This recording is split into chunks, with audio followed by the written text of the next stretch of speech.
Três ações com perfis completamente diferentes e complementares que podem fazer muito sentido na formação de uma carteira. É sobre isso o vídeo de hoje. A primeira delas, uma empresa previsível que gera muito caixa e paga dividendos. A segunda delas é uma exportadora, tem a sua receita dolarizada e pode servir muito bem de proteção em momentos de maior estresse no câmbio, no dólar. Além disso, tem um crescimento muito robusto previsto nos próximos meses. E por último, a empresa que eu considero uma das melhores oportunidades atualmente, porém ela é exposta ao cenário doméstico, ao Brasil, ao crescimento do PIB brasileiro, mas está muito descontada e vai se beneficiar demais da queda da taxa de juros. Fica comigo até o final desse vídeo porque eu acredito que as contas que eu vou mostrar aqui da terceira empresa podem te surpreender. Vamos começar aqui com o BB Seguridade, BBSE3. Como você pode ver aqui, as ações da BB Seguridade estão caindo cerca de 5% desde o início desse ano. Nos últimos 12 meses, uma queda de 13%. Quando nós olhamos o cenário mais longo, nos últimos 5 anos, subindo 34%. Porém, é uma empresa que pagou muitos dividendos ao longo desse tempo e isso não está refletido nesse gráfico. Vamos entender um pouquinho melhor como funciona a BB Seguridade. Como você pode ver aqui nesse material que eu busquei no RI da empresa, a BB Seguridade se intitula como o maior grupo segurador da América Latina em valor de mercado. Então ele tem um valor de mercado de 13,1 bilhões atualmente, lá no fechamento do ano passado, sendo que agora caiu um pouco, né? E distribuiu em dividendos nos últimos anos, aí de 2013 a 2025, cerca de 8,7 bilhões, o que representa 96% do seu lucro. Então a gente vai ver ali na frente que ela é uma empresa que tem um payout muito elevado, ou seja, ela paga boa parte do lucro dela em dividendos e ainda assim consegue crescer por utilizar o canal do Banco do Brasil para distribuir seus produtos. Olhando aqui da onde que vem a receita dela, e aqui é um pouco do porquê do mercado tá batendo nela, nós podemos observar que cerca de 35% da contribuição do resultado dela vem da parte rural, do agro. O agro está passando por um momento difícil, que eu acredito que seja cíclico, deve retomar, mas boa parte da contribuição vem do agro, então aqui é um fator de risco, porém eu considero um risco bem controlado. E aí o resto aí é dividido em prestamista, previdência, vida e as outras frentes que são menos relevantes. Aqui dá para entender que a BB Seguridade não é só uma empresa de seguros. Como nós podemos ver aqui, o Banco do Brasil é o maior acionista dela, cerca de 68% do capital total da BB Seguridade. E a BB Seguridade, então, ela tem essa divisão aqui entre seguros, previdência, capitalização, a parte de planos odontológicos e corretora. Então, bem interessante, bem dividido aqui o seu modelo de negócio. Outro ponto que eu acho bastante interessante é essa análise que eles falam sobre o potencial de crescimento desse mercado, ou seja, ele é um mercado ainda subpenetrado no Brasil. Como nós podemos ver aqui está destacado o Brasil em comparação a mercados um pouco mais desenvolvidos, a gente tem muito potencial para crescer em seguros. Porém, apesar dessa baixa penetração, ela já é líder do mercado em vários segmentos, entre eles seguro de pessoas, seguros rurais, previdência e capitalização. Outros indicadores aqui que eles trazem, apenas 7% da área plantada é protegida por seguro agrícola, então tem várias frentes de crescimento, que é algo que eu sempre busco quando eu estou investindo numa ação para longo prazo. E aqui é bastante importante que a gente consegue olhar o crescimento anual composto aproximado de cerca de 14%, que é bem acima da inflação, que é algo que eu sempre busco quando eu vou analisar uma empresa, que ela continua crescendo seus lucros e seu faturamento acima da inflação para manter seu modelo de negócio sustentável. Bom, tudo muito bonito no material que a empresa apresenta, mas será que essa empresa já não está cara? Não, isso que mais me chama a atenção. Como nós podemos analisar aqui, o indicador preço sobre lucro está em 7,48 vezes, abaixo da média da própria empresa e abaixo do Ibovespa, sendo que essa é uma empresa que, na minha opinião, deveria performar ou deveria estar precificada acima da média das ações do Brasil. Então aqui uma relação preço sobre lucro bem atrativa, indicando que sim, essa empresa está barata. Outro ponto que pode atrair bastante interesse do investidor é que essa é uma empresa que historicamente pagou muitos dividendos. Então você pode observar aqui, 2025 no ano pagou 4,26, 2026 já pagou 2,60, mas pagou dividendos todos os anos nos últimos 15 anos, que é o que nós temos nesse gráfico aqui. Eu gosto muito da BB Seguridade porque ela une margem alta, um crescimento mesmo que não tão grande comparado a várias outras empresas e traz retorno para os acionistas em dividendos. Então é uma empresa bem legal, bem defensiva para você considerar estudar e quem sabe adicionar no seu portfólio. Lembrando que isso aqui não é uma recomendação de investimentos. A segunda ação que nós vamos analisar hoje, que é a minha preferida, a minha queridinha, é a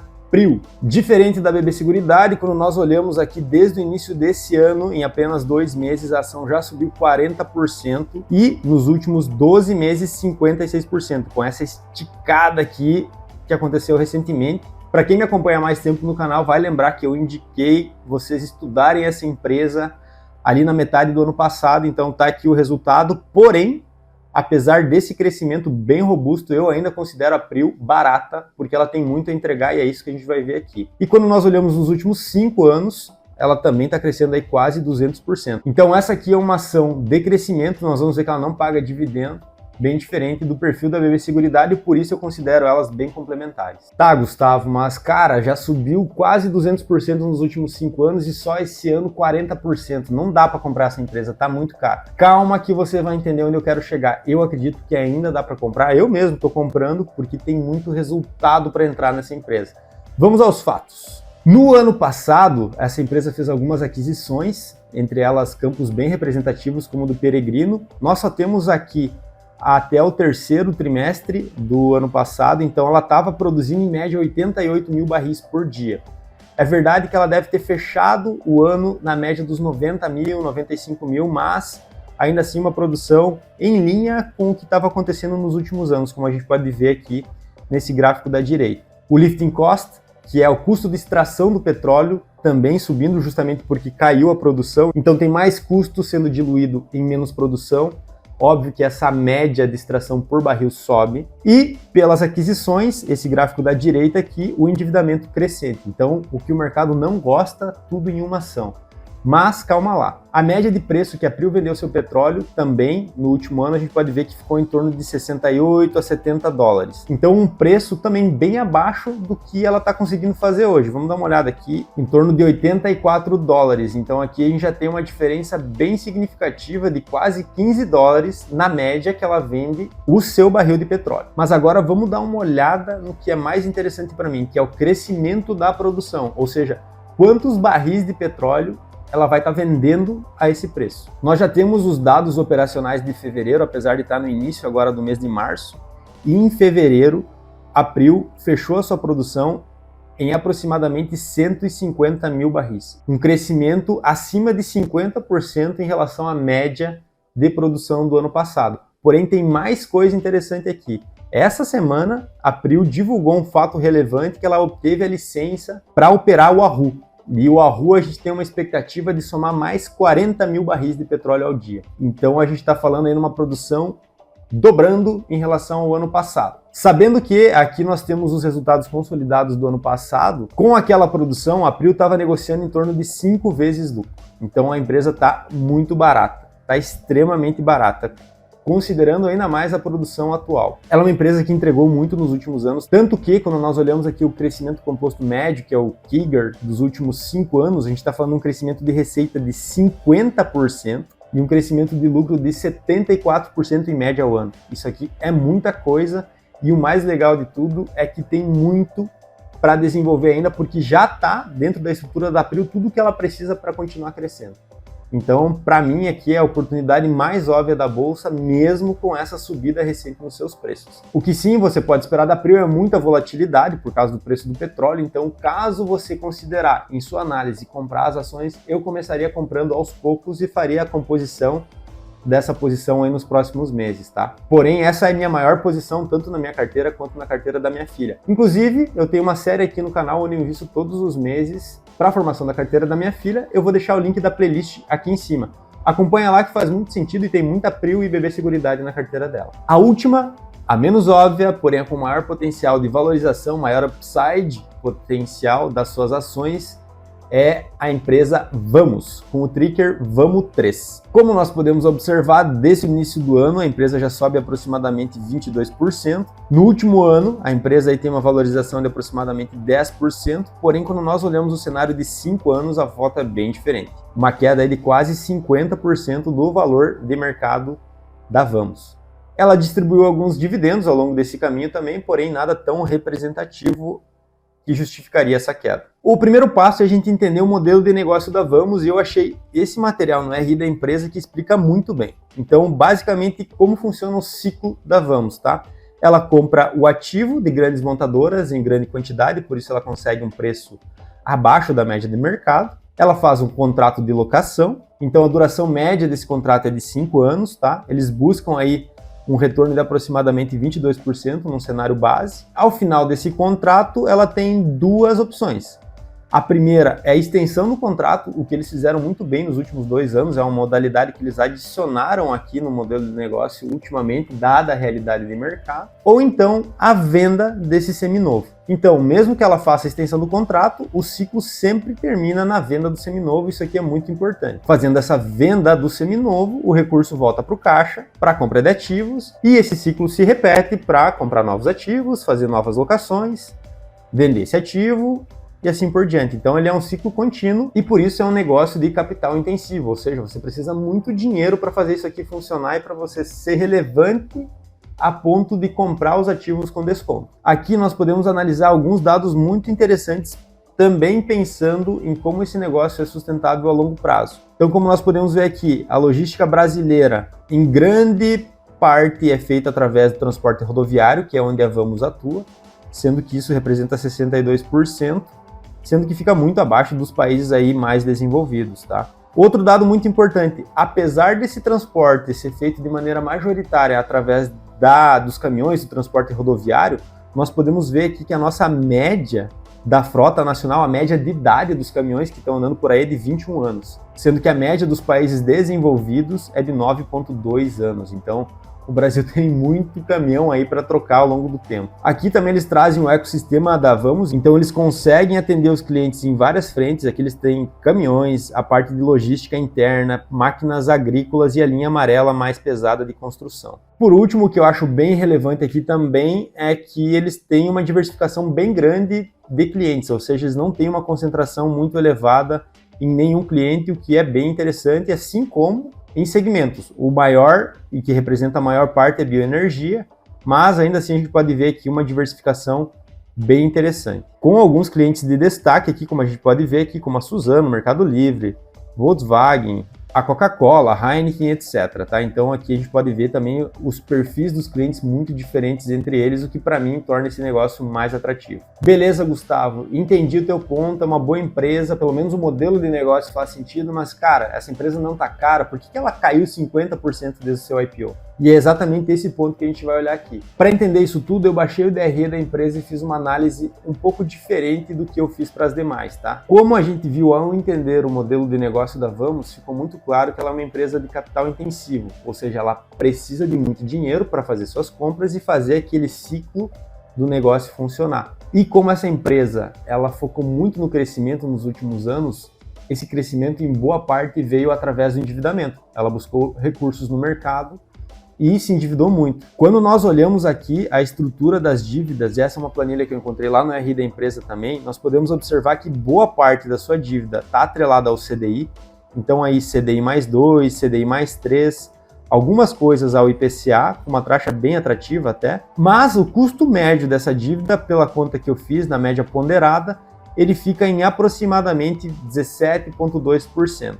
Então, quando nós olhamos aqui, a empresa tem um total de dívida de quase 12 bilhões de reais. Como eu falei lá atrás, essa empresa é extremamente exposta ao ciclo doméstico. E nós estamos no momento que atualmente já está precificado o corte da taxa de juros. Então, nós já temos uma expectativa de terminar esse ano com 12%, a menos que algo mude de maneira drástica. A gente não sabe a amplitude desse corte, até onde vai, mas vamos considerar 12%. Como nós falamos, quase 12 bilhões de dívida. Boa parte da dívida atrelada ao CDI. Beleza, Gustavo, então eu entendi. A empresa está endividada, cresceu muito nos últimos anos por meio da dívida, a dívida está cara e por isso o mercado bateu nas ações. Exatamente. Porém, agora o que é mais importante é analisar os próximos passos, o que pode acontecer no futuro. A empresa, ela divulgou uma projeção de 2025 com todos os resultados financeiros esperados, dado esse cenário turbulento que nós estamos vivendo no Brasil. Então ela esperava ter um lucro líquido de 450 a 550 milhões de reais. Beleza, entendido. E aí, outro dado bastante interessante foi que ela divulgou outro fato relevante, agora no início do ano, em 12 de janeiro, onde ela afirma que todos os guidances financeiros foram atingidos. Então ela atingiu EBITDA, lucro líquido e a alavancagem que ela havia projetado e dado guidance que ela atingiria. Então, como nós vimos lá, o lucro líquido ficaria em torno de 450 a 550 milhões de reais. Vamos considerar a parte inferior desse lucro, os 450 milhões de reais de lucro, e vamos analisar o impacto do corte de juros nos resultados dessa empresa. Beleza, fiz toda essa amarração porque nós temos esses praticamente 12 bilhões de dívida a uma taxa média de 17%. O custo dessa dívida por ano para Vamos representa 2 bilhões, ou seja, ela paga 2 bilhões para os seus credores somente em juros. Ao baixar esses 17 para 16, essa necessidade de pagamento diminui para 1,9 bilhões, o que adiciona um lucro na empresa de 120 milhões. Porém, se a gente atingir uma Selic que já está projetada para 12%, a taxa média da empresa cai para 14% e o custo dessa dívida cai para 1,67 bilhões, o que adiciona 358 milhões de resultado na empresa.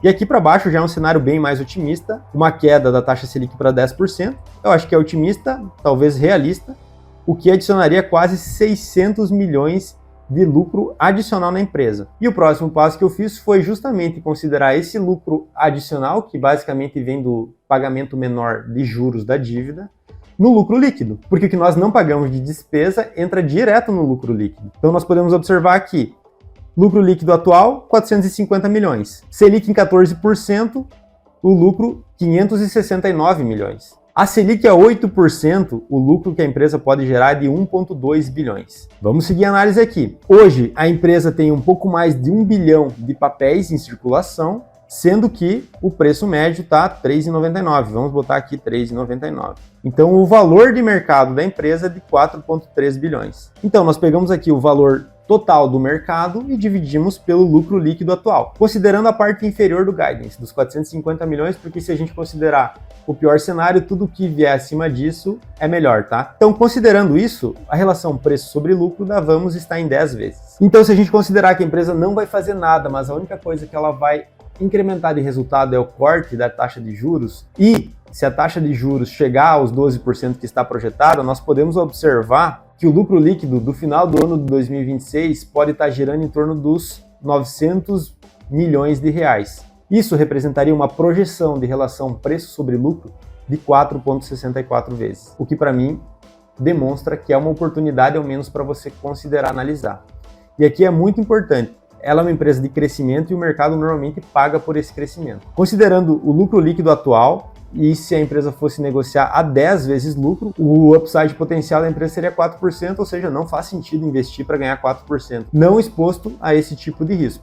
Porém, se a Selic for para 12% e a empresa for negociada a 10 vezes lucro, conforme as premissas que nós analisamos anteriormente, a gente está falando aqui de um upside potencial de 115%, o que aí sim já fica bem interessante. Porém, ela é uma empresa de crescimento e lá no IPO ela saiu negociando a quase 20 vezes lucro. Então eu considero que não seria nenhuma loucura essa empresa, no momento melhor, negociar aproximadamente 15 vezes lucro. Então aqui a gente já está falando de um upside potencial muito diferente, a gente está falando de multiplicar seu patrimônio em 3 vezes. E numa Selic terminal de 8%, num ciclo de corte bem agressivo, que também não é descartado atualmente, caso a gente tiver uma melhora no cenário fiscal, a gente está falando aí sim uma multiplicação bem significativa de capital. Bom, de novo, considerando que a gente teve anos muito difíceis, taxa de juros muito elevada, a empresa permaneceu lucrativa. Ela permaneceu dando lucro e isso mostra a resiliência do modelo de negócio. Dado esse contexto e o pouco a perder, na minha percepção, que a gente tem aqui,